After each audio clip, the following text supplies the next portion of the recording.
자, 이어서 일반 소비세 들어가도록 하겠습니다. 자, 5번의 일반 소비세하고요. 6번의 일반 요소세 이 두 가지는요.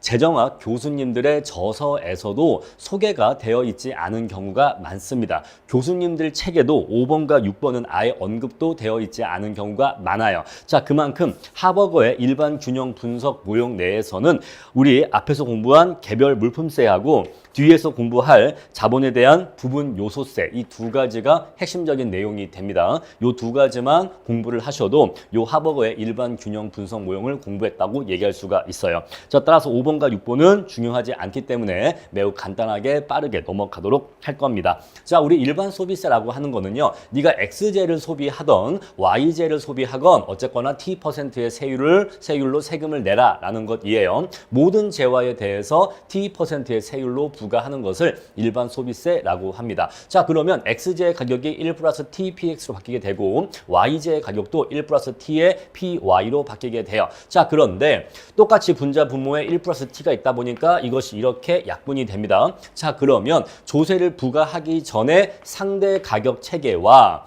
조세를 부과한 후에 상대 가격 체계에 변화가 있어요, 없어요? 변화가 없어. 자, 상대 가격 체계에 변화가 없다 보니까 민간의 의사결정에 교란이 있습니까? 없습니다. 민간의 의사결정에 교란이 없기 때문에 초과 부담, 후생 손실이 생기지 않는다 이 얘기죠. 자, 따라서 일반 소비세를 부과하는 경우에는 우리 MRS 이꼬르 재화의 상대 가격 이꼬르 MRT라고 하는 파레토 효율성 조건을 여전히 충족하게 됩니다. 자, 따라서 우리가 분석 범위를 X제, Y제라고 하는 이 두 개의 재화의 범위에 한정해서 분석하는 경우에는 일반 소비세는 중립세의 성격을 가지게 됩니다. 자, 중립세라고 하는 것은 민간의 의사결정에 교란을 초래하지 않는 조세를 얘기하는데, 자, 중립세와 동의어로서 정액세라는 단어를 기억하시면 돼요. 자, 그래서 중립세를 부과하거나 또는 정액세를 부과하는 경우에는 민간의 의사결정이 교란되지 않기 때문에 재화의 상대 가격이 교란되지 않기 때문에 후생 손실이나 초과 부담이 생기지 않는다라는 것입니다. 자, 먼저 한 가지 내용 정리하죠. 일반 소비세는 재화 간 상대 가격을 교란시키지 않기 때문에 초과 부담 발생하지 않고 그에 따라서 파레토 효율성 조건을 여전히 충족한다라는 것입니다. 자, 세 번째 문장 보시니까요. 생산 요소의 공급이 고정되어 있음을 전제하였으므로, 자, 또는 전제한다면 이렇게 해석하셔도 되고요. 일반 소비세는 모든 생산 요소에 동일한 세율로 부과하는 소득세와 동일하게 된다라고 나와 있는데, 자, 우리 한번 예시를 들어보죠. 우리 100이라는 소득이 있습니다. 자, 100이라는 소득으로 X제도 구입하고 Y제도 구입을 한다라고 할게요. 자, 우리 그랬을 때 100이라는 소득 중에서 60은 Y제 소비하고 40은 60을 X제 소비하고 Y제 40을 소비한다라고 하겠습니다. 자, 그런데 우리 X제라고 하는 것은요. 노동도 고용되어서 일을 하고 있고 자본도 투입되어서 일을 하고 있거든요. 자, 우리가 그래서 기업이 X제를 생산해서 여기에서 판매 수익을 벌어들이면 이 벌어들인 판매 수익은 다시 어떻게 해야 될까요? 이 생산에 참여한 생산 요소에게 요소 소득으로 지급을 해줘야 됩니다. 이해하시겠죠? 자, 그래서 소비자가 X제를 60만큼 구매를 했으면 60만큼의 판매 수입이 생겼을 거고 이 60은 결국 이 X제 생산에 참여한 노동과 자본에게 요소 소득으로 분배, 지급이 되어야 할 거예요. 이해하시겠죠? 자, 만약에 이것의 배분이 40대 20으로 이렇게 배분되고 있었다라고 해볼게요. 지금 이 상황 뭔지 기억하시겠죠? 이해하시겠죠? 자, 소비자가 X제를 소득 100 중에서 60을 주고 샀습니다. 자, 그러면 X제 생산자는 60만큼의 판매 수입을 얻었죠? 그럼 이 60의 판매 수입은 결국 이 X제 생산에 참여한 생산 요소에게 요소 소득으로 각각 지급된다 이 얘기예요. 현재 이러한 상황입니다. 자, 그런데 일반 소비세가 부과되었어요. 자, 그렇다면요. 일반 소비세율이 20%로 세금이 부과되었다라고 해볼게요. 자, 이렇게 똑같이 20% 이렇게 세금이 부과되었다라고 해보겠습니다. 자, 그러면 이제 우리가 소비자가 60만큼의 재화를 사려고 할 때 이 중에서 20%의 세금을 내야 되니까 이제 세금으로 12가 나가고요. 세금으로 12가 나가고 요건 세금이고 이 X제에 대해서 순수하게 지불할 수 있는 금액은 48로 감소하게 됩니다. 그러면 이제 이 48을 노동과 자본이 나눠 가져야 되거든요. 2대 1의 비율로. 자, 우리 2대 1이니까 3으로 나눠주면 16이 돼서 얘가 이렇게 32가 되고 그 다음에 얘가 16이 될 거예요. 그래서 이렇게 32대 16의 요소소득을 배분받게 됩니다. 자, 우리 보시면요. 이렇게 물품에 대해서 자, X제에 대해서 20%의 조세를 부과하고 Y제에 대해서 20%의 조세를 부과하면 얘는 이렇게 8의 세금을 내겠죠. 8의 세금을 낼 겁니다. 그리고 얘는 그리고 32만 Y제에 지급하게 되겠죠. 물론 얘도 이렇게 L과 K가 이렇게 딸려 있겠죠. 근데 어쨌거나 L과 K의 요소소득을 합치면 얘도 32, 원래는 40의 요소소득이었는데 이제 조세 부과 후에는 얘도 32의 요소소득만 배분받게 될 거예요. 자, 우리 여기에서 요소소득이 얼마가 줄었나요? 8 줄었고요. 4 줄었죠? 여기서 마이너스 12가 줄었습니다. 여기서는요. 마이너스 8 줄었죠? 8 줄었죠? 요거 합치면 마이너스 20 준 거예요. 자, 여기서는요. 자, 우리 여기서 12 떼가고 여기서 8 떼가죠. 요거 합치면요. 20 떼가는 겁니다. 자, 무슨 소리인 거 아니? X제와 Y제 20%씩 조세를 부과해서 20의 조세를 징수하나 각 생산 요소의 소득에 대해서 20%씩 소득세를 떼어가나 동일하게 20씩 떼어간다 이 얘기예요.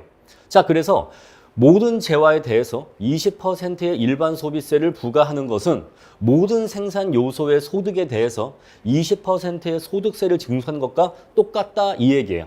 자, 그래서 여기 나와 있죠. 소득세와 동일하다. 요거 이제 요 문장 이해하시겠죠? 자, 그래서 이런 경우에는 소득세와 동일하게 된다. 자, 우리는 그래서 앞으로 일반 소비세의 효과를 분석할 때 소득세의 효과를 분석하는 것과 내용적으로 동일하기 때문에 우리는 양자를 동의어로 보겠다라는 것입니다. 자, 네 번째 보세요. 귀착의 정도는 각 생산 요소가 얻는 요소 소득에 비례하게 된다라고 나와 있죠. 자, 여기 보니까 원래 종전에 요소 소득이 40대 20이었죠. 2대 1이었죠.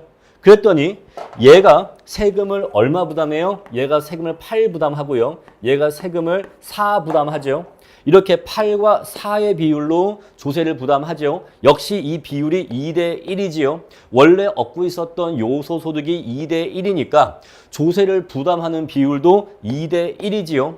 그래서 귀착의 정도는 각 생산 요소가 얻는 요소 소득에 비례한다 이 얘기예요. 어떤 생산 요소가 얼마만큼 조세를 부담하느냐라고 하는 것은 너 원래 요소 소득을 어느 정도 받고 있었어 그 크기에 비례해서 조세도 부담한다 이 얘기예요. 아시겠죠? 자, 요소소득을 2대 1로 받고 있었으면 조세의 부담도 2대 1의 비율로 조세를 부담한다 요 얘기예요. 요거 쉽게 이해하실 겁니다. 자, 다음에 자 5번 볼게요. 만약에 가정을 완화해서 노동 공급이 가변적이다. 자, 우리는 지금까지 생산 요소의 공급이 고정되어 있다라고 했는데 요 L의 양과 K의 양, 여기서의 L의 양과 여기서의 K의 양이 전부 다 고정되어 있다라고 가정하고 분석을 했는데 만약에 노동 공급이 가변적이라면 소득세 부과는 노동 공급의 감소를 야기한다 요 얘기예요. 자, 여러분 요거 있잖아요. 요 문장 표현이 앞으로 몇 번 나오거든요. 그래서 요 문장 표현은 매번 나올 때마다 설명드리지 않고 지금 한번 설명드릴 테니까 어떤 뜻인지 한번 봐주세요.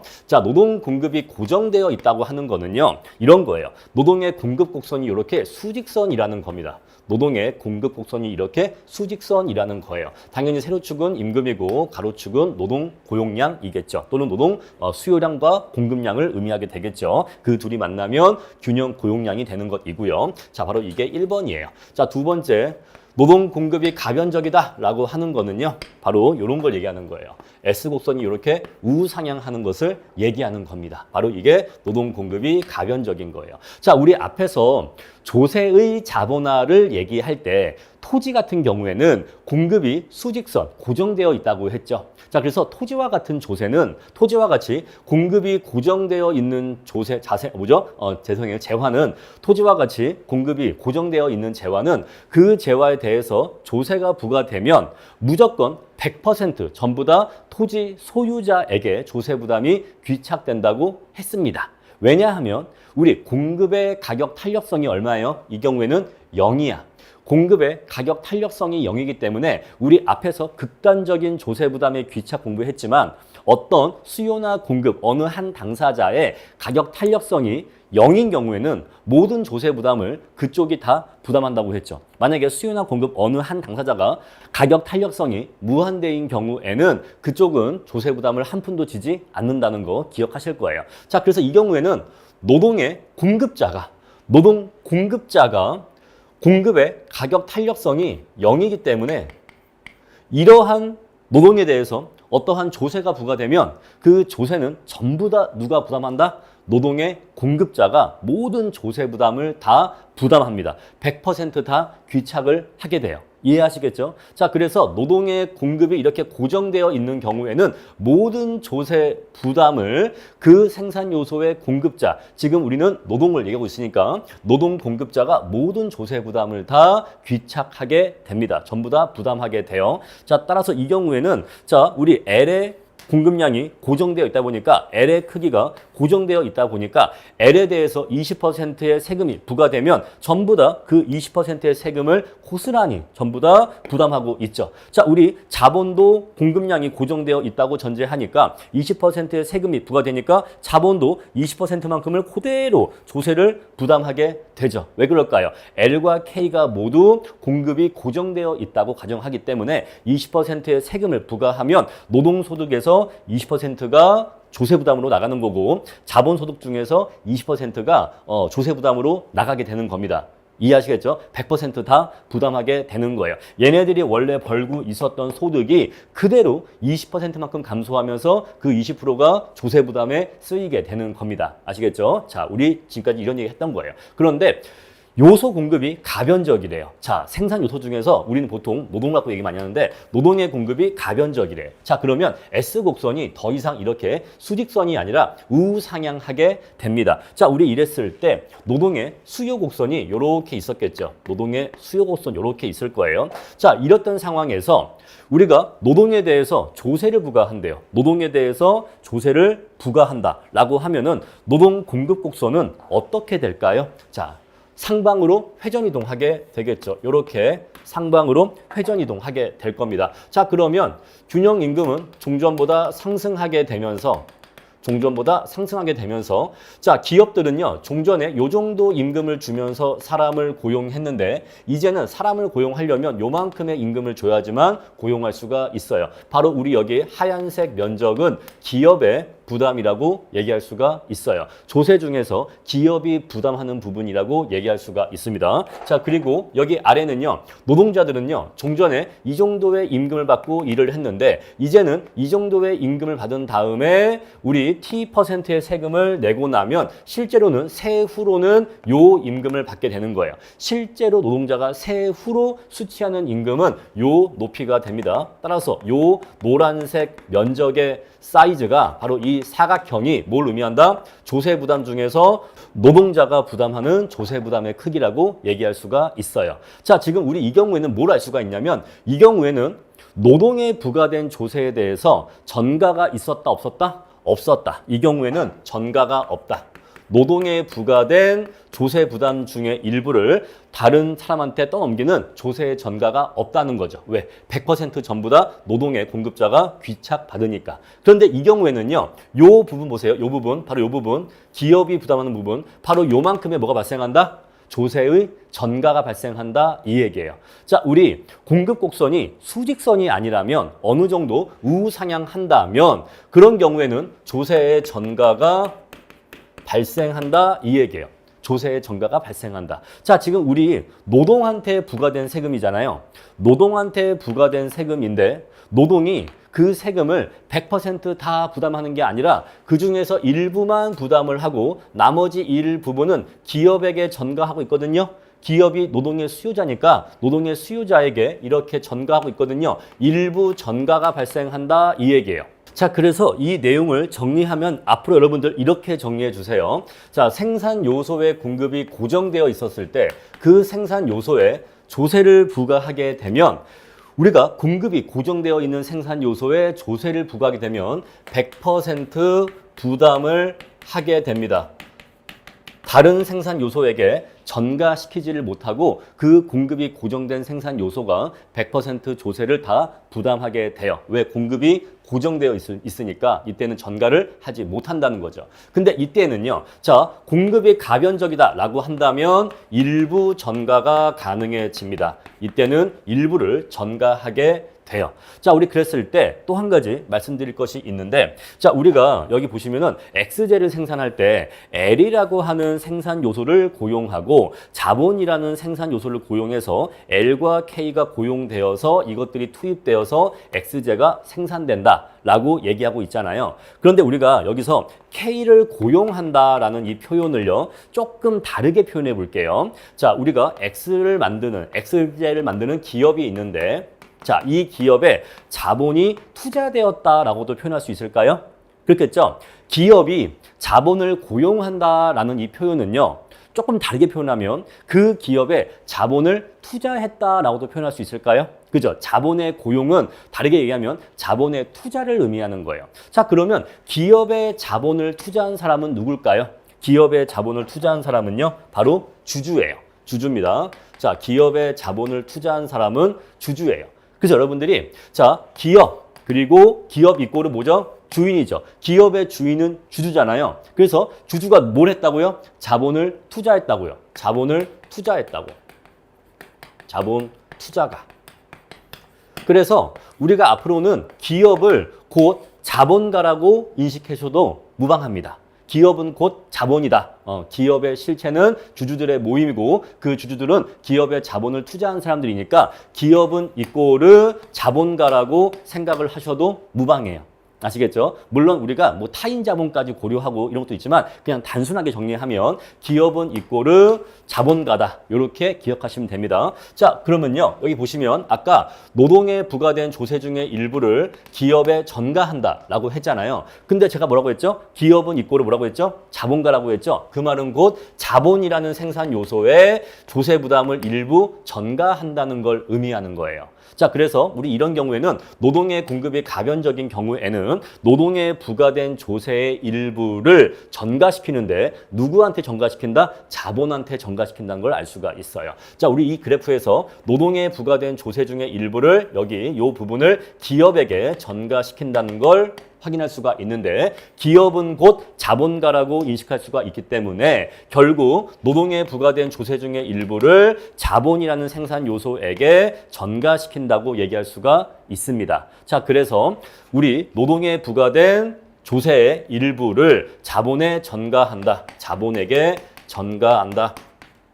이렇게 정리할 수가 있습니다. 아시겠죠? 자, 요거 한 가지 더 기억을 해 주세요. 자, 그리고 마지막 세 번째입니다. 자, 우리 이렇게 노동의 가격이 상승하게 되면 종전보다 노동 고용량은 감소하게 되죠. 자, 우리 요점과 요점을 비교해 보면 노동에 대해서 조세가 부과되면은 종전의 노동 고용량보다 우리 새로운 조세 부과 후 노동 고용량은 요만큼이 더 감소하게 돼요. 자, 그러면 우리가 생산을 하고 있었을 때 요소 집약도가 L분의 K인데 자, 노동의 고용량이 종전보다 이렇게 감소하게 되죠. 노동의 고용량이 이렇게 감소하게 되면 요소 집약도는 커질까요? 작아질까요? 커져요. 상승하게 됩니다. 분모가 작아지기 때문에 요소 집약도는 커지게 됩니다. 자, 그리고 우리가 여기서 봤지만 지금 임금이 종전보다 상승했습니까? 네, 종전보다 비싸졌어요. 조세가 부과되니까 임금이라는 것을 자, 사람을 고용하려면 이제는 세금 부담까지 고려하면서 사람을 고용해야 되기 때문에 종전보다 임금이 상승하게 됐습니다. 자, 그러면 역시 요소 상대 가격도 상승하게 돼요. 자, 그런데 앞 시간에 말씀드렸습니다만 요소 상대 가격과 요소 집약도는 무조건 같이 움직여. 무조건 같이 움직이기 때문에 우리는 요 두 가지를 매번 요거 상승하죠. 이러이러하니까 요것도 상승하죠. 이렇게 매번 얘기할 필요가 없어. 어차피 같이 움직이니까 우리가 어떤 거 한 가지만 설명하면 다른 거 한 가지는 당연히 같은 방향으로 움직이는 겁니다. 아시겠죠? 자, 따라서 앞으로 우리는 요 둘 중에서 한 가지만 설명을 할 거예요. 그러면 한 가지가 상승하는지 하락하는지만 얘기하면 나머지 하나는 당연히 같이 움직이는 겁니다. 자, 우리 그래서 여기서 보시면은 이제 노동에 대해서 조세를 부과하게 되면은 노동에 대한 고용량이 종전보다 이렇게 감소한다는 것을 알 수가 있어. 자, 감소하기 때문에 요소 집약도가 상승한다는 된다는 것을 알 수가 있는데 이 말은 곧 요소 상대 가격도 상승하게 된다는 것을 알 수가 있습니다. 여러분 그런데 우리 요소 상대 가격은요. 이자율 분의 임금이에요. 이자율은요. 자본에 대한 대가고 임금은 노동에 대한 대가예요. 근데 이 분수값이 이렇게 상승한다라고 하는 것은요. 무엇을 의미하냐면 자본의 가격에 비해서 상대적으로 여러분 이거를 상대적인 개념으로 이해하셔야 됩니다. 자, 우리 분수값의 변화는 상대적인 개념으로 이해를 하셔야 돼요. 자, 요 분수값이 상승한다라고 하는 것은 자본의 가격에 비해서 자본에 대한 대가에 비해서 노동에 대한 대가가 더 비싸진다는 걸 의미해요. 그러니까 이 말은 반대로 얘기하면 노동에 대한 대가에 비해서 자본에 대한 대가가 더 싸진다는 걸 얘기합니다. 방금 제가 자본에 대한 대가가 상대적으로 더 싸진다고 얘기했는데 바로 그게 방금 말씀드렸던 자본에게 조세의 일부가 전가된다는 것을 표현하고 있는 거예요. 아시겠습니까? 자, 요소 상대 가격이 상승한다라고 하는 것은 자, 노동의 가격에 비해서 노동에 대한 대가에 비해서 자본에 대한 대가가 싸지게 되는데 그 말은 자본을 고용할 때 줘야 될 이 대가가 종전보다 싸진다, 하락한다는 것을 의미하는데 그 말은 자, 자본에게 조세 부담의 일부가 전가되었다는 것을 의미하는 거예요. 자, 그래서 앞으로 요것과 요것 역시 같은 의미로 이해를 하시면 됩니다. 자, 일단 우리는 여기 그래프를 통해서 조세 부담의 일부가 노동의 수요자인 기업에게 전가된다는 거 얘기했고 기업은 결국 주주로 이루어져 있으니까 주주는 결국 기업에 자본을 투자한 사람들이니까 우리 앞으로 기업을 자본가로 이해해도 된다라고 말씀드렸고 따라서 자본의 조세 전가가 이루어진다라고 말씀드렸고 자본의 조세 전가가 이루어진다고 하는 것을 요소 상대 가격의 상승으로도 설명을 해드린 거예요. 자, 이렇게 해서 이 내용 마무리를 지을게요. 자, 그러면 다음에 6번에 노동에 대한 일반 요소세가 나오는데 요거는요. 자, X제 부분에서 일을 하고 있는 노동한테도 세금을 부과하고 Y제 부분에서 일을 하고 있는 노동에게도 세금을 부과하는 것입니다. 얘한테도 세금을 때리고 얘한테도 세금을 때리는 거예요. 자, 따라서 노동은요. X제 부분에서 일을 하건 Y제 부분에서 일을 하건 어디에서 일을 하건 무조건 T%의 세금을 내야 되거든요. 따라서 부문 간 이동을 통해서 조세를 피할 수 있다 없다? 없다. 조세를 피할 수 없다. 여기에도 조세를 부과하고 여기도 조세를 부과하기 때문에 어느 곳에서 일을 한다고 해서 조세를 피할 수는 없다라는 것이에요. 자, 우리 그래서 생산 요소의 공급이 고정되어 있는 경우에는 딱 일정하게 주어진 L의 크기가 정해진 채로 반드시 일을 해야만 하는 경우에는 지금 요 경우죠. 자, 앞으로 우리가 어떤 텍스트를 읽을 때 자, 어떤 생산 요소의 공급이 고정되어 있다라고 한다면 그래프 요걸 떠올리세요. 수직선을 떠올리세요. 자, 그러한 생산 요소에게 T%의 세율로 조세를 부과하면 아까 뭐라고 했죠? 무조건 100% 귀착이라고 했죠. 100% 귀착이기 때문에 전가가 이루어지지 않는다고 했습니다. 자, 그래서 전부 노동자에게 귀착된다. 자, 전가가 이루어지지 않는다라고 방금 말씀드렸습니다. 자, 그런데 노동의 공급이 가변적이다. 자, 노동이라는 애한테 T%의 조세를 부과했는데 노동 공급이 가변적이래. 그 말은 노동 공급 곡선 자체가 이렇게 회전 이동하면서 상방으로 이렇게 이동할 수 있다는 거예요. 자, 그러면 이러한 경우에는 아까도 말씀드렸습니다만 똑같은 원리에 의해서 노동 고용량이 감소하면서 조세 부담의 일부를 자본가에게 전가시킬 수 있다라고 했어요. 그렇죠? 자, 우리 그래서 노동 고용량이 종전보다 감소하기 때문에 요소 집약도 L이 작아지죠. 분모인 L이 작아지기 때문에 요소 집약도는 커진다라고 했고 요게 커진다는 얘기는 요소 상대 가격은 커진다는 것을 의미한다고 했고 요소 상대 가격이 커진다라고 하는 것은 조세 부담의 일부를 자본가에게 전가시키는 거다라고 방금 말씀드렸습니다. 그래서 똑같은 논리이기 때문에 우리가 요 1번과 2번의 논리만 제대로 이해를 하면은 나머지 내용을 쉽게 이해를 하실 수가 있어요. 자, 그랬을 때 요소 상대 가격의 변화 폭을 결정하는 요인들이라고 해서 두 가지 요인이 나와 있는데 자, 우리 앞에서 교재 298페이지에서 제가 네 가지 촉자를 말씀드렸죠. 집탄대변이라고 말씀드렸죠. 집탄대변이라고 하고 뿔뿔마마라고 했죠. 뿔뿔마마. 뿔뿔마마 할수록 요소 상대 가격의 변화폭이 커진다. 요거 하나는 암기해 달라고 했었습니다. 자, 우리는 그래서 이제 맨 처음에 공부할 때 집탄대변 뿔뿔마마 공부했기 때문에 이제는 요것만 공부를 한 다음에 그 뒤에 것들은 당연히 이것을 갖다가 오려서 갖다 붙이기를 할 거예요. 자, 여기 보시면요. 노동 공급의 임금 탄력성 나와 있는데 여러분 보세요. 재화의 경우에는 수요의 가격 탄력성이지만 생산 요소의 경우에는 노동 공급의 임금 탄력성이기 때문에 이것은 가격 탄력성과 매우 유사한 의미를 갖게 됩니다. 자, 따라서 저거는 이 중에서 바로 저거 탄력성 요거와 요거에 해당이 되고요. 다음에 생산 요소 간 대체 탄력성은 여기에 있죠. 대체 탄력성. 자, 그래서 탄력성은 크면 클수록, 그죠? 탄력성은 크면 클수록, 대체 탄력성은 작으면 작을수록 요소 상대 가격의 변화폭이 커진다. 자, 이렇게 공부를 하셔야 됩니다. 자, 우리가 시험장에서 이것을 매번 하나하나 따져가면서 생각하면 헷갈리고 시간도 오래 걸리고 오답률도 높아요. 생각이 꼬이거든요. 그래서 그냥 이거는 암기를 해 주시는 게 좋아. 그러니까 맨 처음에 공부하실 때 개별 물품세에서 집탄대변은 뿔뿔마마입니다라고 말씀드리고 제가 하나하나 왜 그런지 말씀을 드렸잖아요. 그러니까 그럼 그때 공부하는 거죠. 그때 공부한 다음에 이제 그 이후부터는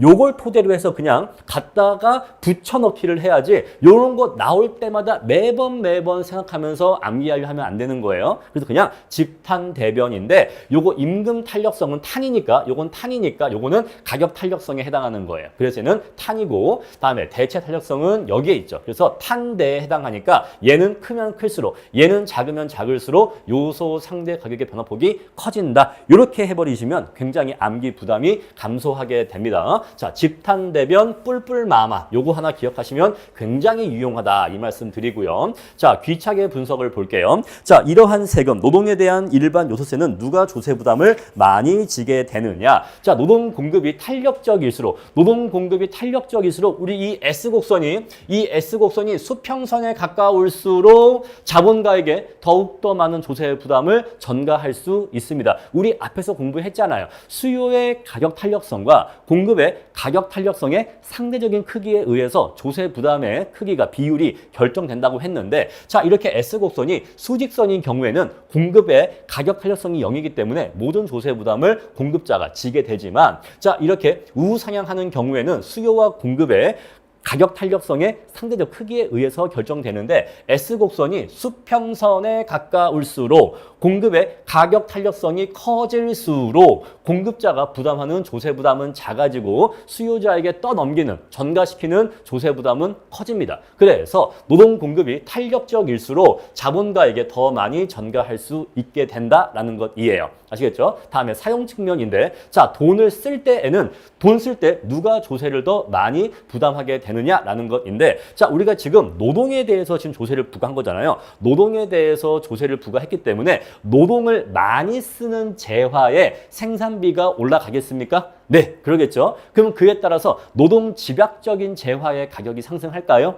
네, 그러겠죠. 여러분 만약에 우리가 생각을 해보세요. 밀가루를 많이 쓰는 회사가 있어. 근데 밀가루에 대해서 세금이 붙었대. 그럼 밀가루가 비싸지겠죠. 조세 부담까지 더해지니까. 그러면 밀가루로 만드는 제품의 가격도 상승할 겁니다. 요거 이해하시겠죠? 자, 따라서 노동에 대해서 조세를 부과했기 때문에 노동을 많이 쓰는 노동 집약적 재화의 제품의 가격이 상승하게 될 거예요. 그래서 노동 집약적 재화의 가격이 상승하는데 이러한 노동 집약적 재화를 많이 소비하는 소비자가 이러한 조세 부담을 더 많이 지게 되겠죠. 자, 밀가루에 대해서 조세를 많이 부과하면 빵값이 올라갈 텐데 그럼 그 밀가루에 대한 세금은 누가 많이 부담한다? 빵을 많이 사 먹는 사람이 그 조세를 많이 부담하게 된다. 이렇게 이해하시면 이해가 편하신 거예요. 자, 어떤 사람은 빵을 안 먹는데 자기는 밀가루를 안 먹고 빵을 안 먹는데 라고 한다면 그런 사람들은 사용 측면에서는 그러한 조세 부담을 부담하지 않게 되는 겁니다. 자, 이렇게 해서 두 가지 다 말씀드렸어요. 자, 그럼 잠깐 지웠다가 자본에 대한 부분 요소세 들어가겠습니다. 자, 그럼 이제 자본에 대한 부분 요소세 보도록 하겠습니다. 자, 우리 하버거의 일반 균형 모형에서 가장 중요한 내용이고요. 자, 우리 TKX가 시험에 가장 많이 나오기 때문에 우리도 TKX 위주로 공부를 할 겁니다. 자, 우리 TKX는요, 이렇게 두 가지의 성격이 섞여 있다라고 얘기할 수가 있어요. 자, TKX는 먼저, 자, 자본에 대한 조세라고 얘기할 수가 있습니다. 자본에 대한 조세로 얘기할 수가 있고, 자, 두 번째는요, XJ에 대한 조세라고도 얘기할 수가 있어요. 자, 그래서 TKX는 자본에 대한 조세이면서 동시에 XJ에 대한 조세가 됩니다. 이 두 가지 성격이 모두 있기 때문에 우리는 이 두 가지를 산출 효과와 요소 대체 효과로 모두 다 분석을 해야 되는 거예요. 자, 우리 요거를 1번이라고 할 거고요. 요거를 2번이라고 할 거예요. 따라서 우리 TX로서의 효과를 분석하는 것을 산출 효과라고 할 거고, 자, TK 자본에 대한 조세의 효과를 요소 대체 효과라고 할 겁니다. 요거 이해하시겠죠? 자, 따라서 TKX는 TK와 TX 이 두 가지의 성격이 섞여 있는데 TX에 대한 효과를 산출 효과라고 할 거고 TK에 대한 효과를 요소 대체 효과라고 해서 분석을 할 거다라는 것이에요. 자, 그런데 TX는요, 우리가 앞에서 공부했었던 XJ에 대한 개별 물품세의 효과와 똑같습니다. 한번 볼게요. 자, 그럼 우리가 XJ에 대해서 조세를 부과하게 되면 XJ에 대한 소비가 감소하게 되겠죠. 자, XJ에 대한 생산비가 증가하게 돼서 XJ의 가격이 상승하게 되니까 그에 따라서 XJ에 대한 소비가 감소하고 그에 따라서 XJ 생산이 감소하게 될 겁니다. 자, 그러면 XJ 생산에 고용되어 있었던 생산 요소에 해고가 발생하게 될 겁니다. L과 K의 해고가 발생하게 될 것이고, 자, XJ 소비가 감소하는 대신에 YJ 소비는 증가하게 되어서 YJ 생산은 반대로 증가하게 될 거예요. 자, 그러면 여기서 해고된 L과 K가 생산이 증가하는 YJ 부문으로 이동을 해서 YJ의 생산에 고용이 될 겁니다. 요 메커니즘 이해하시죠? 자, 그래서 XJ 생산에 투입되었던 L과 K가 해고되어서 이 해고된 L과 K가 YJ 생산에 고용이 될 것인데, 자, 우리 그랬을 때 XJ 생산에 집약적으로 고용되어 있었던 생산 요소가 더 많이 해고가 될 겁니다. 자, 우리가 XJ가 노동 집약적 재화 일수가 있고 자본 집약적 재화 일수가 있는데 우리는 노동 집약적 재화인 경우를 먼저 볼 거예요. 자, 우리 그러면요, 노동도 해고되고 자본도 해고가 되는데 노동이 더 큰 폭으로 해고가 더 많이 이루어질 겁니다. 이해하시겠죠? 자, 그래서 상대적으로 자본에 비해서 노동이 더 많이 해고가 될 거예요. 왜? 노동 집약적 재화였으니까. 따라서 노동이 상대적으로 더 많이 해고가 이루어지면 노동의 가격인 임금이 하락하게 될 겁니다. 자, 반대로 YJ의 생산이 증가하게 되면은 YJ에서는요, L도 고용을 하고 K도 고용을 하는데 YJ는 XJ가 노동 집약적 재화라면 그때 YJ는 자본 집약적 재화이기 때문에 이때에는 YJ에서는 자본이 노동에 비해서 상대적으로 더 많이 고용이 될 겁니다. 그러면 우리 자본의 가격인 이자율이 상승하게 되겠죠. 자, 따라서 임금은 하락하고 이자율은 상승하기 때문에 요소 상대 가격은 분자는 작아지고 분모는 커지기 때문에 당연히 요 분수값은 작아지게 될 거예요. 그래서 요소 상대 가격은 하락하게 됩니다. 자, 요게 하락하면요, 당연히 요소 집약도도 당연히 종전보다 이렇게 하락하게 되겠죠. 우리 바로 요게 산출 효과예요. 그래서 우리 산출 효과는 우리가 앞에서 공부했던 개별 물품세의 효과와 동일합니다. 동일하고요. 자, 우리 산출 효과를 정리한다면 과세 대상 재화에 지금은 X제겠죠?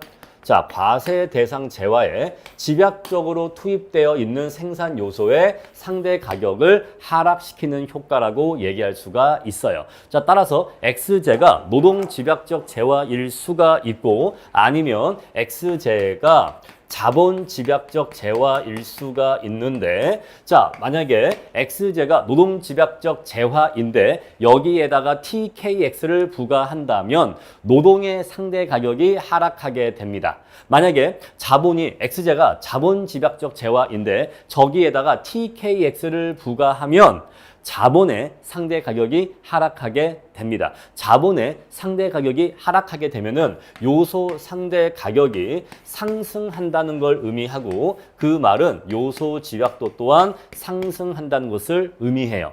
아시겠죠? 여러분 단순합니다. 산출 효과는 과세 대상 재화에 집약적으로 고용된 생산 요소의 상대 가격을 하락시킵니다. 그 생산 요소에게 불리하게 작용합니다. 자, 우리 요거 새로운 내용 아니기 때문에 쉽게 이해하실 겁니다. 자, 우리 그랬을 때 이러한 산출 효과의 크기는 무엇이 결정하느냐가 교재에 나와 있는데 요거 사실 우리 이미 공부한 내용입니다. 자, 교과서 앞에 보시면요. 우리 집탄대변 기억하실 거예요. 다시 한번 적어 볼게요. 자,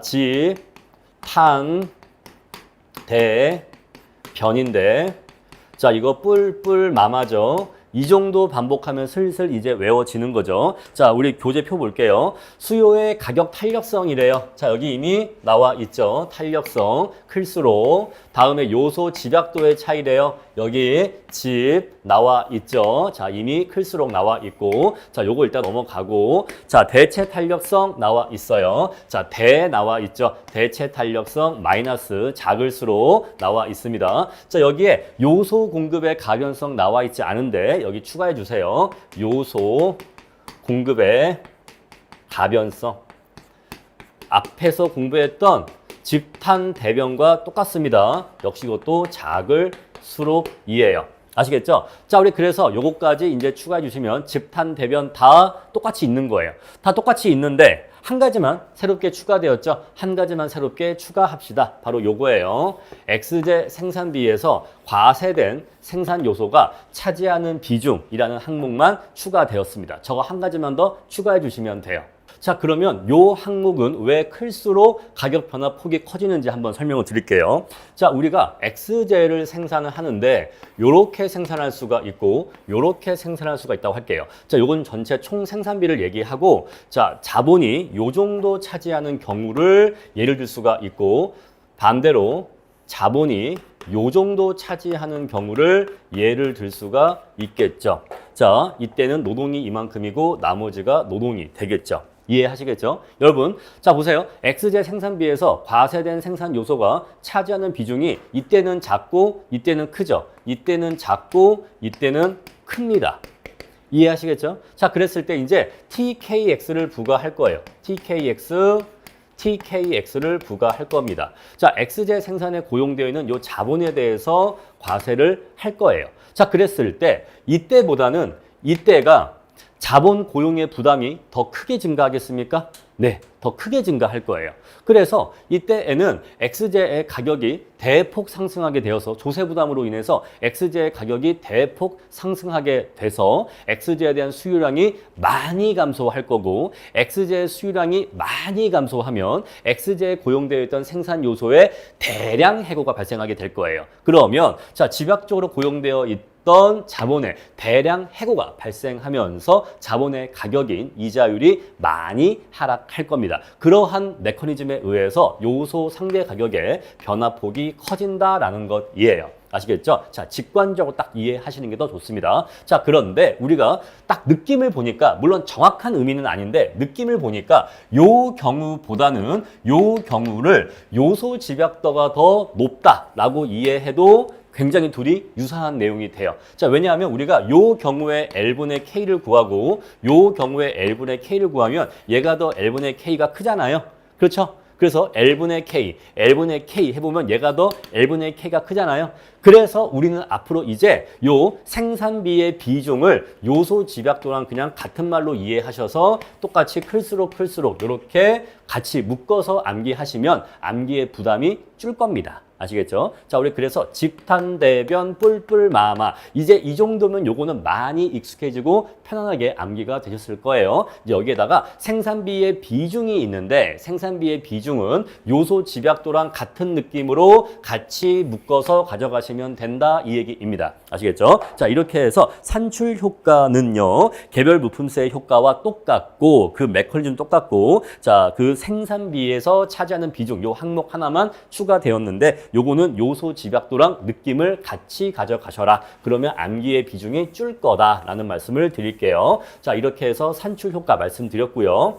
자, 다음에 요소 대체 효과는요, 매우 단순합니다. 자, 우리가 X제를 생산하는데 L도 고용해서 일을 하고 K도 투입되어서 생산에 참여하고 있죠. 그런데 지금 우리 TKX는 X제에 고용된 요 자본에 대해서만 과세를 하고 있는 거예요. 자, 우리 Y제 생산에도 L과 K가 투입되어서 생산을 하고 있는데 여기에 K에는 조세를 부과하지 않는데 X제 생산에 투입된 K에만 과세를 하고 있는 겁니다.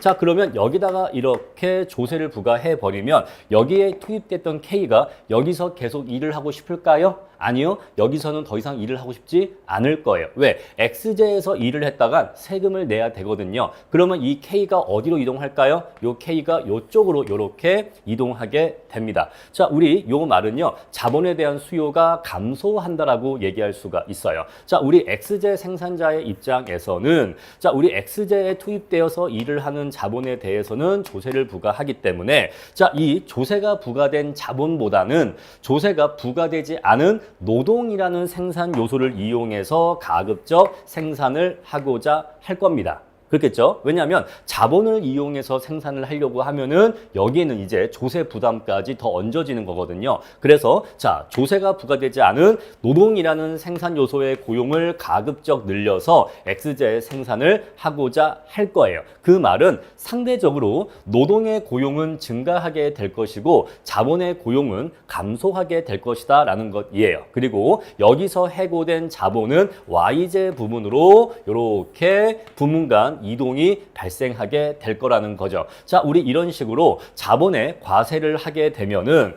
자, 생산자는요, 자본 대신 노동으로 생산 요소를 대체하고자 합니다. 자, 자본보다는 노동으로서 생산을 대신하고자 하겠죠. 자, 그것은 곧 자본에 대한 수요가 감소한다는 것을 의미해서 자본에 대한 수요가 감소하게 되면은 자본의 가격인 이자율이 하락하게 됩니다. 자, 결국 우리가 TKX를 부과하게 되면 그 부과된 생산 요소인 자본의 가격은 하락하게 된다는 것을 얘기하는 거예요. 그 생산 요소의 상대 가격을 낮추는 방향으로 작용하게 된다는 것입니다. 만약에 우리 부분 요소세로 TLX를 부과했다라고 한다면 이것은 반드시 노동의 상대 가격을 하락시킵니다. 아시겠죠? 자, 이것은 노동의 상대 가격을 하락시킨다.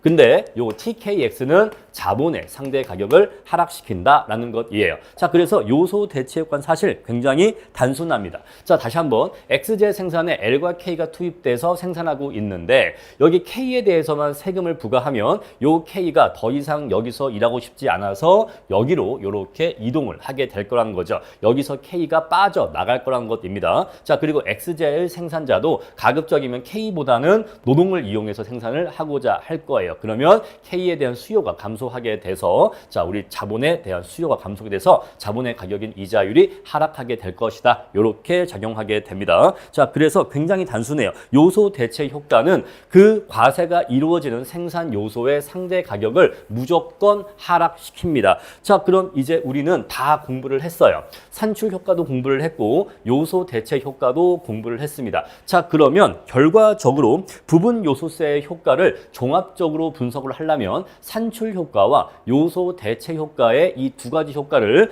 동시에 결합해서 이해해야 됩니다. 자, 그럼 먼저 X제가 노동 집약적 재화일 때와 자본 집약적 재화일 때로 나누어서 한번 분석을 할 거고요. 우리가 TKX를 부과했다고 할 겁니다. 자, TKX를 부과할 때 X제가 노동 집약적 재화일 때와 자본 집약적 재화일 때 부분 요소세의 효과가 어떻게 달라지는지 볼 거예요. 자, 먼저 TKX를 부과하면 산출 효과는 X제에 대한 조세를 부과하는 효과라고 했죠. 따라서 노동 집약적 재화인 경우에는 노동의 대량 해고가 발생하게 돼서 노동의 상대 가격인 R분의 W가 하락하게 될 겁니다. 만약에 X제가 자본 집약적 재화였다면 자본의 대량 해고가 발생해서 자본의 상대 가격이 하락하게 될 거예요. 그에 따라서 요소 상대 가격은 상승하게 될 겁니다. 분모인 자본의 가격이 하락하게 되면 요소 상대 가격은 상승하게 되겠죠. 자, 요소 대체 효과는요. 자, 과세의 대상이 된 생산 요소의 상대 가격을 무조건 하락시킨다고 했죠. 따라서 TKX는 K에 대한 과세이기 때문에 자본의 가격을 하락시킵니다. 따라서 요소 상대 가격은 상승하게 돼요. 자, 따라서 TKX를 부과할 때 X제가 노동집약적 재화일 때에는 요소 상대 가격의 상승 또는 하락 여부가 불분명합니다. 이때는 불분명합니다. 자, 양자의 상대적인 크기에 따라서 얘가 더 크면 하락하게 될 거고 얘가 더 크면 상승하게 될 거예요. 이해하시겠죠? 자, 그런데 X제가 자본집약적 재화일 때에는 이렇게 되기 때문에 이때에는 반드시 상승합니다. 이때에는 반드시 상승하게 된다. 요 얘기예요. 아시겠죠? 자, 다음에 두 번째를 볼게요. 자, 만약에 우리가 부분 요소세를 TLX를 부과했다라고 해볼게요. 아까는 TKX였고 이제는 TLX입니다. 자, 그럼 이제 이것은 X제에 대한 조세 부과 효과가 있고 또 동시에 노동에 대한 조세 부과 효과가 있다라고 했어요. 자, 우리 X제가 역시 노동집약적 재화일 때와 자본집약적 재화일 때로 나누면 역시 노동집약적 재화일 때는 이렇고요. 자본집약적 재화일 때는 이렇습니다. 요 내용은 앞의 내용과 똑같아요. 요건 똑같습니다. 다만 요 아래 요소 대체 효과만 달라지죠. 자, 따라서 우리는 TL이기 때문에 무조건 노동의 가격을 낮추는 방향으로 요소 대체 효과가 작용합니다. 따라서 노동의 가격이 하락하게 되기 때문에 요소 상대 가격은 하락하게 됩니다. 따라서 자, X제가 노동 집약적 재화일 때에는 요소 상대 가격은 반드시 하락합니다. 반드시 하락합니다. 자, 그런데 X제가 자본 집약적 재화일 때는 불분명합니다.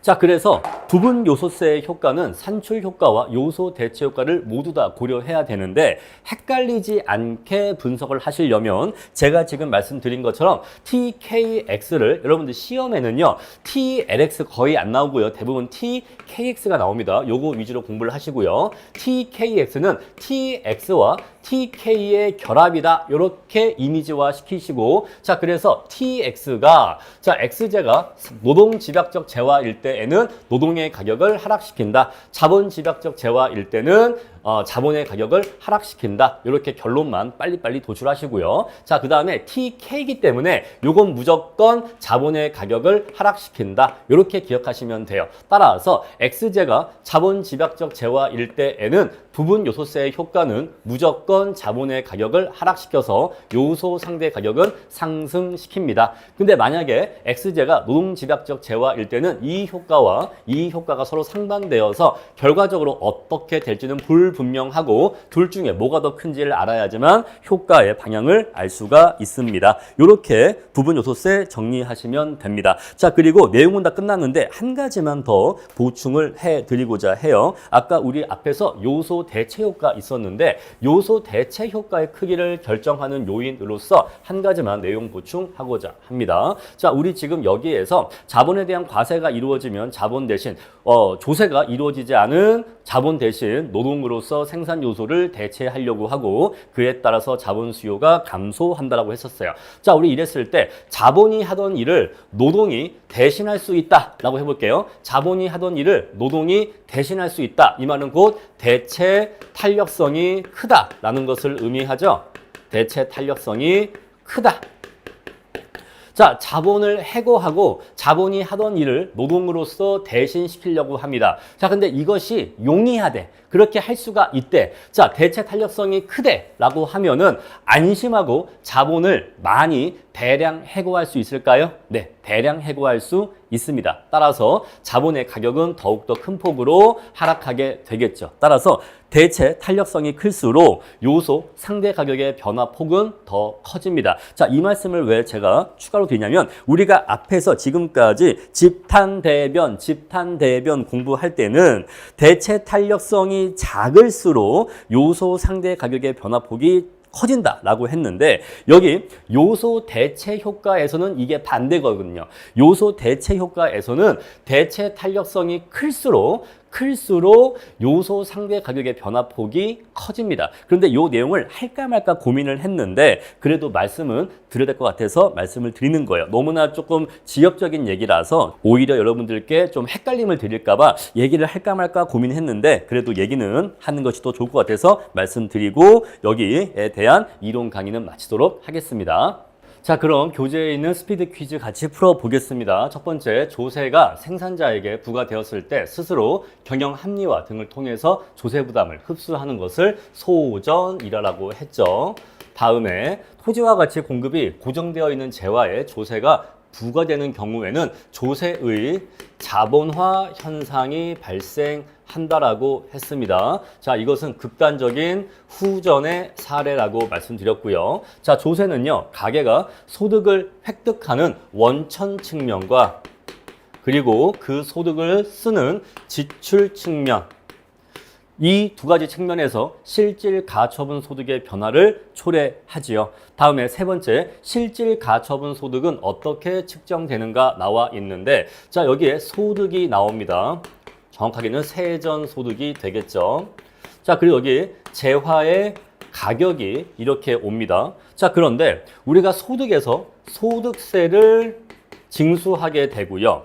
재화에 대해서는 물품세를 부과하게 됩니다. 글씨는 좀 엉망인데 양해해 주세요. 자, 그래서 이렇게 해서 RDI의 크기를 측정하게 됩니다. 다음에 4번, 정부 지출의 크기를 고정시켜 놓고 특정의 조세를 TA를 동액의 다른 조세로 대체할 때 TB로 대체할 때 분배 효과 차이가 어떻게 발생하는가를 비교하는 것을 차별적 귀착이라고 하죠. 다음에 5번, 정부 지출 규모와 다른 조세의 크기를 고정시켜 놓은 상태에서 특정 조세가 부과되었을 때 분배적 효과를 분석하는 것을 절대적 귀착이라고 합니다. 자, 6번, 완전 경쟁 시장에서 상대적인 조세 부담은요, 소비자 부담은 대각선으로 입실론이 오고 생산자 부담은 대각선으로 에타가 이렇게 와줘야 됩니다. 서로 이렇게 대각선 위치에 와줘야 하는 거예요. 다음에 7번, 현실적으로 근로소득세의 부담은 대부분 노동 공급자인 근로자가 부담을 하게 됩니다. 왜냐하면 노동 공급의 탄력성이 노동 수요에 비해서 비탄력적이기 때문에 그렇습니다. 비탄력적이기 때문에. 다음에 8번, 노동 공급 곡선이 후반 굴절하는 구간에서는 근로소득세가 부과되면 조세의 전가가 노동 공급자에게 100% 이상 전가가 되는데 자, 그러한 일이 발생하는 이유는 뭐냐면 근로소득세 부과 이후에 이 조세를 피하기 위해서 노동 공급을 줄여야 되는데 오히려 노동 공급을 증가시키기 때문입니다. 오히려 노동 공급이 증가되기 때문이다. 자, 다음에 9번, 자본소득에 대해서 조세가 부과되면 현실적으로 그 부담은 자본의 공급자와 사용자 중에서 누가 그 조세를 부담하냐면 자본의 사용자가 부담을 한다라고 봅니다. 왜냐하면 현실적으로는 자본 공급의 탄력성이 높다는 거죠. 자본은 국내나 해외나 이 기업이나 저 기업이나 자본 공급의 탄력성이 높기 때문에 현실적으로는 자본의 사용자가 그 조세 부담을 더 많이 진다라고 봅니다. 다음에 10번, 보조금 부과 시 상대적으로 가격 탄력성이 작은 쪽이 보조금의 이득을 더 많이 누린다. 자, 클수록 덜이라고 했죠. 클수록 덜. 그러면 작을수록 많이 란 뜻이잖아요. 자, 그래서 자, 조세든 보조금이든 마찬가지로 가격 탄력성이 작은 쪽이 더해요. 더 많이입니다. 자, 따라서 가격 탄력성이 작은 쪽이 보조금의 이득도 더 많이 누립니다. 요거는 맞는 표현입니다. 다음에 10번, 보조금 부과 시 상대적으로 가격 탄력성이 작은 쪽이 보조금의 이득을 더 많이 누린다라고 나와 있는데 자, 우리가 조세의 경우에는 가격 탄력성이 작을수록 조세 부담을 더 많이 집니다. 더 많이 지죠. 근데 보조금도 마찬가지로 가격 탄력성이 작을수록 보조금의 혜택을 더 많이 누리게 됩니다. 따라서 작을수록 더 많이 이기 때문에 자, 조세인 경우에는 조세 부담도 더 많이, 보조금의 경우에는 보조금의 혜택도 더 많이에요. 그래서 요거는 맞는 표현입니다. 자, 11번 완전 경쟁 시장 하에서 기업에게 이윤세를 부과하는 경우에는 단기의 조세 부담과 장기의 조세 부담이 어떻게 되는지 설명하시라. 단기에는 중립세가 된다라고 했습니다. 자, 이윤세를 부과한다고 해서 기업들의 생산량이나 판매 가격 이런 것들을 변화시키지 못한다라고 했어요. 따라서 단기에는 중립세가 되고 장기에는 조세 수입이 0이라고 했습니다. 왜냐하면 완전 경쟁 시장에서는 장기에 정상 이윤만 얻기 때문에 이윤의 크기가 0이 돼요. 그래서 이윤세의 수입도 0이 된다라고 말씀드렸습니다. 다음에 12번 이윤세는 정액세의 성격이기 때문에 초과 부담이 0이다. 맞습니다. 중립세가 된다라고 했어요. 다음에 13번입니다. 독점기업은 시장 지배를 갖고 있기 때문에 단기의 조세 부담을 모두 소비자에게 전가시킬 수 있다. 요건 틀렸죠. 자, 독점기업도 우하향하는 수요 곡선과 우상향하는 MC 곡선이 만나는 점에서 이것에 의해서 조세 부담의 귀착이 결정되기 때문에 어느 정도는 독점기업이 부담을 하고 나머지 어느 정도는 소비자에게 전가를 하기 때문에 아무리 독점기업이라고 해도 소비자에게 100% 다 전가할 수 있는 건 아닙니다. 자, 독점기업의 한계 비용이 일정하고 수요 곡선이 우하향하는 직선일 때 조세를 단위당 200원 부과하면 자, 조세를 단위당 200원 부과하면 그때 재화의 시장 가격은 딱 그거의 절반만큼 상승한다고 했죠. 자, 우리 요거를 요렇게 쓸 수가 있겠죠. 가격 상승폭은 2분의 1의 델타 T다. 이렇게 쓸 수가 있어요. 자, 조세를 200원 부과하면 가격은 100원만큼 상승한다. 요 공식 외워주시고요. 자, 그 다음에 독점기업에게 종량세를 부과하는 경우 소비자에게 조세가 100% 이상 전가되는 조건을 서술하시오. 라고 나와 있는데 자, 요거는 수요의 가격 탄력성이 1보다 크면서 일정하고 1보다 크면서 일정하고 한계 비용이 수평선인 경우, 한계 비용이 일정한 경우 이 두 가지 조건을 충족하면 소비자에게 조세가 100% 이상 전가가 됩니다.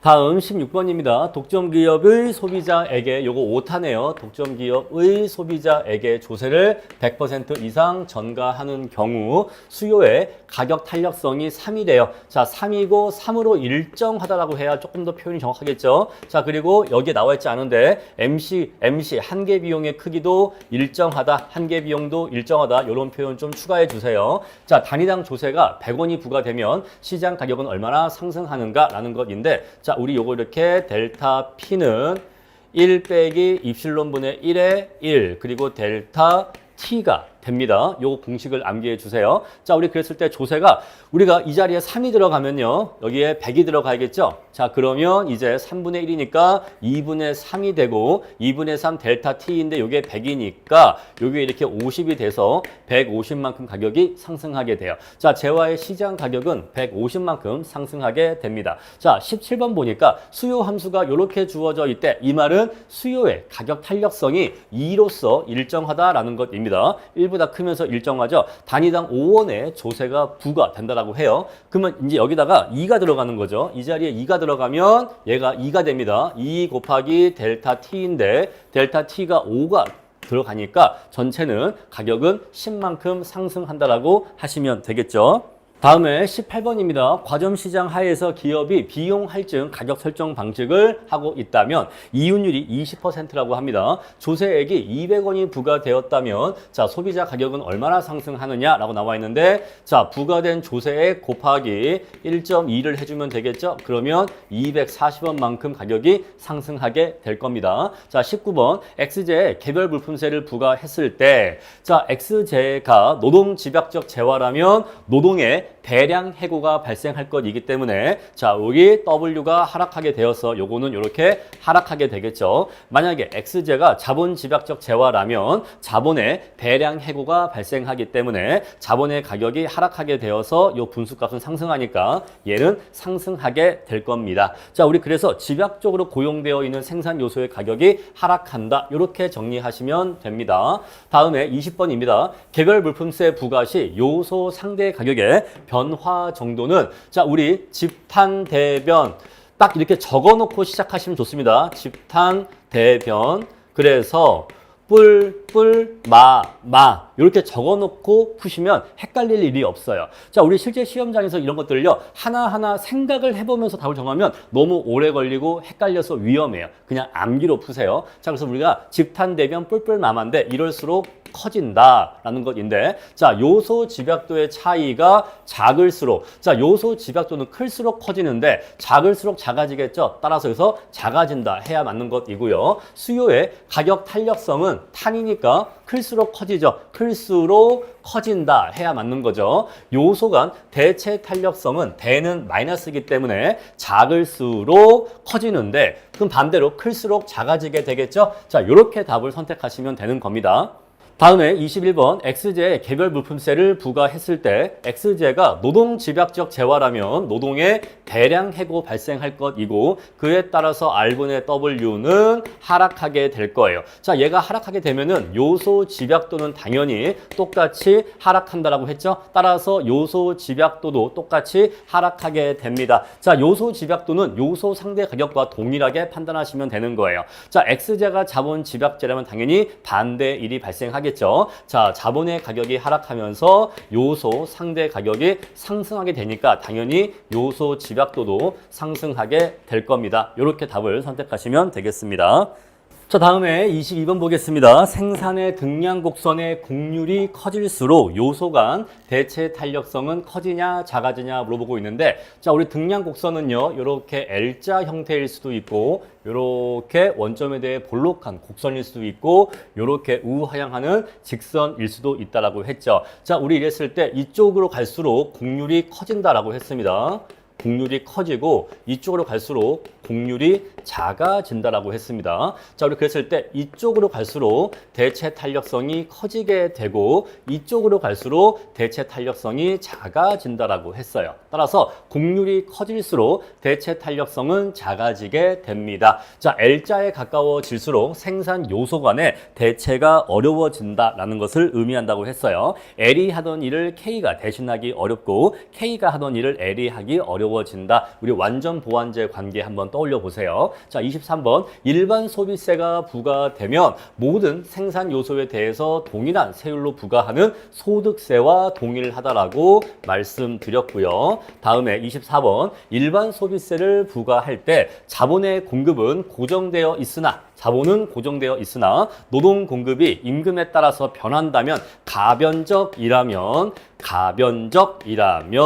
자, 일반 소득세가 부과되면 요소 집약도가 어떻게 되느냐? 자, 우리 이러한 경우에는 노동 공급이 감소한다고 했죠? 자, 나 그러면 이제 일 안 해 라고 하면서 노동 공급이 감소하게 돼요. 그럼 이제 이것이 작아지게 되기 때문에 요소 집약도가 커지게 된다라고 했습니다. 자, 따라서 요소 집약도는 상승하게 됩니다. 요소 집약도가 상승한다, 그 말은 요소 상대 가격도 상승한다라는 것을 의미한다라고 말씀드렸어요. 자, 다음 25번 노동에 대한 일반 요소세를 부과할 때 노동 공급이 가변적이라면 방금 했던 얘기죠. 자, 그러면 요소 상대 가격은요. 자, 우리 이렇게 L과 K가 있었는데, 자, 노동에 대해서 일반 요소세 부과하면 노동이 나 일 안 해 라고 한다라고 했죠. 자, 그러면 요소 집약도가 커진다라고 했습니다. 자, 그러면 이 말은 요소 상대 가격이 상승한다와 같은 말이라고 했어요. 따라서 여기서 상승한다 이렇게 와줘야 되고요. 노동 공급이 탄력적일수록, 그 말은요, 자, 노동 공급이 탄력적일수록 노동이 더욱더 많이 감소한다 요 얘기예요. 그 말은 곧 요소 상대 가격은 더욱더 큰 폭으로 상승한다 라는 것을 의미하기 때문에, 자, 변화폭이 커진다 라는 것이고요. 자, 우리 집탄대변 공부했습니다. 집탄대변 대체 탄력성은 작을수록 요소 상대 가격의 변화폭이 커진다 라고 했어요. 자, 우리 그래서 25번은 이렇게 선택하시면 되고요.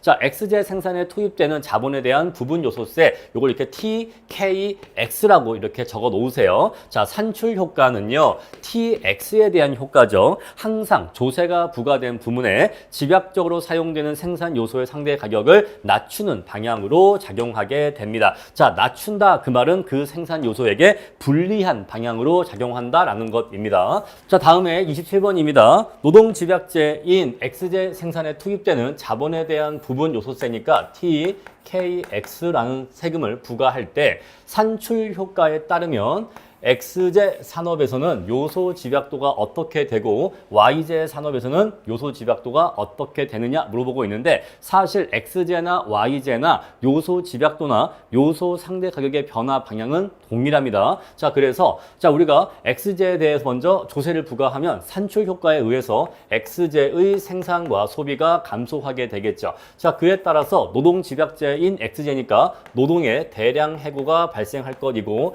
그에 따라서 임금이 하락하게 되겠죠. 자, 그러면 요소 상대 가격이 하락하게 됩니다. 자, 이 말은 요소 집약도 또한 하락하게 된다는 걸 의미해요. 따라서 X제 산업이나 Y제 산업이나 모두 요소 집약도는 하락하게 됩니다. 자, 그런데 교과서에 해설이 잘못되어 있어요. 자, 교과서에 하락 상승 나와 있는데 하락으로 해야 맞는 말입니다. 하락.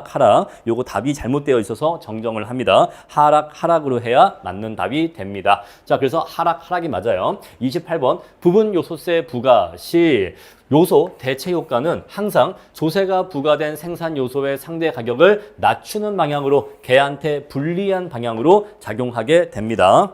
다음에 29번입니다. X제 생산에 투입되는 자본에 대한 부분 요소세를 부과할 때 X제와 Y제 산업에서 대체 탄력성이 클수록 X제, Y제 대체 탄력성이 클수록 산출 효과에 의한 요소 상대 가격의 변화폭은 어떻게 되느냐 물어보고 있는데 우리 집탄대변이죠. 집탄대변인데 뿔뿔 마기 때문에 대체 탄력성은 작을수록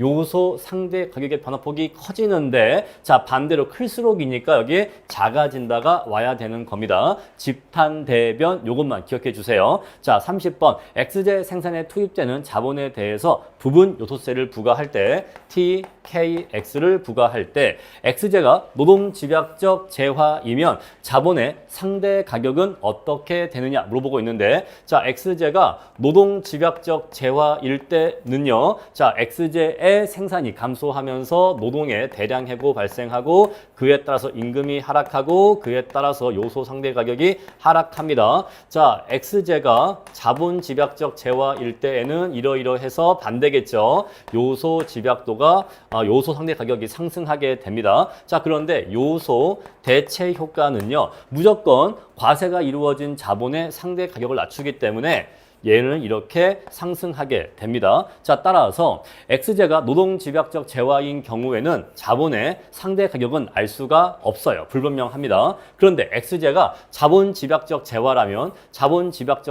둘이 일치해서 요소 상대 가격이 상승하게 되겠죠. 자, 이거는요. 자본의 상대 가격이 하락한다는 것을 얘기합니다. 자, 우리 이렇게 해서 제 10장 조세의 전가와 귀착 마치도록 하겠습니다.